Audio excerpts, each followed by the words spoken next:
Ladies நம்மள நிறைய பேர்கிட்ட இருக்க பழக்கம் என்னென்னா, வீட்டில் குழந்தைங்களோ ஹஸ்பண்டோ வெளியில் போகிறோம், சாப்பாடு வேணாம், விசேஷத்துக்கு போகிறோம் சாப்பாடு வேணாம் அப்படின்னு சொல்லிட்டாங்கன்னா, நம்ம என்ன பண்ணுவோம்னா நிறைய பேர் வந்து சாப்பிட மாட்டோம். நம்ம ஒருத்தங்களுக்காக என்ன பண்ண அப்படின்னு சொல்லி நிறைய வந்து சாப்பிட்றதில்ல. அந்த நேரத்தை மட்டும் ஸ்கிப் பண்ணிடுவோம். ஏதாவது தண்ணி குடிச்சோ இருக்கிற 1 2 ஸ்நாக்ஸு சாப்பிட்டோ வந்து நேரத்தை ஓட்டிடுவோம். ஃபஸ்ட்டு நானும் அந்த மாதிரி தான் கொஞ்ச நாள் இருந்தேன். அதுக்கப்புறம் என்ன அப்படின்னா, எல்லாருக்கும் பார்த்து பார்த்து செய்கிறோம், நம்மளுக்கு பிடிச்ச மாதிரி ஒரு நேரம் நம்மளோட சமையல் இருக்கட்டுமே. அதுவும் லேடீஸ் ரொம்ப ஸ்பெஷலாலாம் எதிர்பார்க்க மாட்டோம். சிம்பிளாக இருக்கிறதா நம்மளுக்கு ரொம்ப பிடிக்கும். ஸோ சிம்பிளாகவும் ரொம்ப வெரைட்டியாகவும் ஏதாவது நான் வந்து செஞ்சு சாப்பிட்டுக்குவேன். இன்றைக்கி வந்து இந்த பாசிப்பருப்பு சாம்பார் காலையில் பொங்கலுக்காக வச்சது இருந்தது.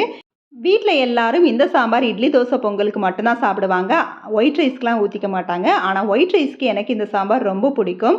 அதனால் யாருமே இன்றைக்கி வீட்டில் இல்லை, சாப்பாடு வேணான்னு சொன்னதுனால வெரைட்டியாக அப்பளத்தை வறுத்து பிடிச்ச சாம்பார் வச்சு சாப்பிட்டாச்சு.